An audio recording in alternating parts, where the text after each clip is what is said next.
Shalom Bapak Ibu Saudara-saudara yang terkasih, firman Tuhan yang menyapa kita pada saat ini terambil dari Yosua 24 ayatnya yang ke-15.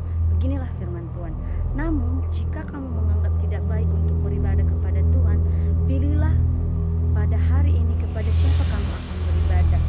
Ilah-ilah yang kepadanya nenek moyangmu beribadah di seberang sungai Efrat, atau ilah-ilah orang Amori yang negerinya kamu diami ini. Tetapi aku dan seisi rumahku, kami akan beribadah kepada Tuhan. Tema kita pada saat ini ialah komitmenku ialah menyembah Allah yang hidup. Bapak Ibu Saudara-saudara yang terkasih, berbicara mengenai komitmen, maka itu adalah suatu hal yang berhubungan dengan sebuah janji yang telah kita janjikan pada diri kita sendiri. Janji itu berlaku untuk jangka waktu yang sangat lama dan menuntut kesetiaan dalam menjalankan pertanyaannya. Komitmen apakah yang pernah kita janjikan pada diri kita untuk kita lakukan dengan setia? Di dalam firman Tuhan yang akan kita renungkan pada saat ini, kita diperhadapkan dengan seorang tokoh Alkitab yang dimana ia menyatakan komitmen yang sangat menarik untuk kita perhatikan, dan tokoh itu ialah Yosua sendiri. Kita tahu bahwa Yosua adalah kaki tangan Allah yang melanjutkan perjalanan pekerjaan Musa dalam menuntut bangsa Israel menuju tanah perjanjian, yaitu tanah Kanaan. Ketika Yosua menyatakan komitmen itu, dilatar belakangi oleh bangsa Israel yang telah melihat dan merasakan bagaimana pekerjaan Allah yang tidak bisa terselami oleh pikiran mereka, yang telah menuntut mereka untuk keluar dari tanah perbudakan, yaitu tanah Mesir, menuju tanah Kanaan yang berlimpah kekayaan. Dalam proses perjalanan ini, hal yang ditempuh oleh bangsa Israel bukan suatu hal yang mudah. Banyak bangsa asing yang menghalangi perjalanan mereka sehingga mereka melakukan peperangan. Untuk itu ketika mereka berjalan dengan mengandalkan kekuatan sendiri, maka mereka tidak akan pernah bisa sampai pada tanah Kanaan yang merupakan tanah perjanjian itu, sebab kekuatan mereka tidak setimpal dengan kekuatan musuh-musuh mereka.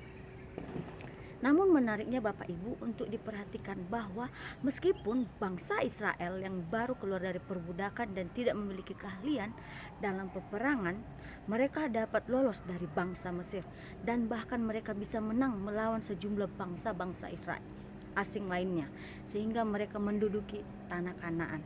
Ketika melihat hal ini, maka fakta yang terdapat dalam kisah ini ialah Allah yang bekerja di balik bangsa Israel tersebut.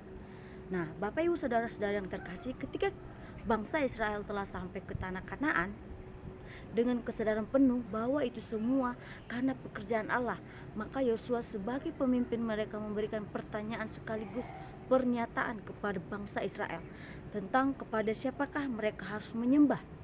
Dalam pertanyaan yang dilontarkan oleh Yosua dengan berkata, jika kamu menganggap tidak baik untuk beribadah kepada Tuhan, pilihlah pada hari ini kepada siapa kamu akan beribadah.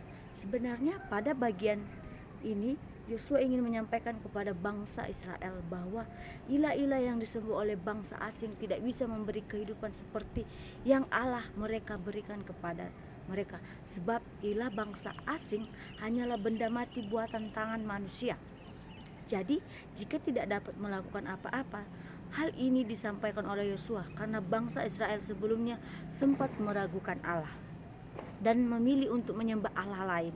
Jadi supaya bangsa Israel tidak lagi melakukan kesalahan yang sama, ia langsung memberikan pertanyaan kepada mereka dan disertai dengan pernyataan bahwa jika seandainya seluruh bangsa Israel memilih untuk meninggalkan Allah, ia dan seisi rumahnya akan tetap menyembah Allah yang telah menuntut mereka ke tanah Kanaan.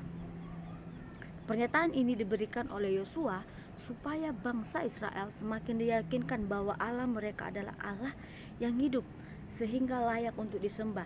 Jadi meskipun seluruh bangsa meninggalkannya, Yosua tetap memilih untuk menyembah Allah.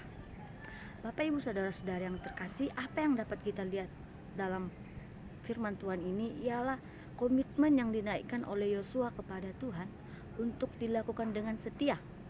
Ketika kita melihat bagian ini, maka sebenarnya ini dapat mendorong kita untuk semakin melihat bahwa Allah kita adalah Allah yang perkasa dan Allah yang layak diagungkan, sehingga tidak ada alasan bagi kita untuk tidak berkomitmen untuk tetap menjadikan Dia sebagai Allah satu-satunya bagi kita sampai selama-lamanya.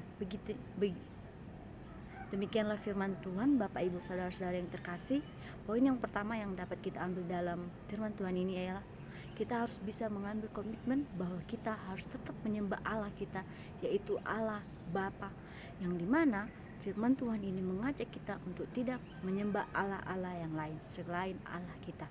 Demikian firman Tuhan pada saat ini.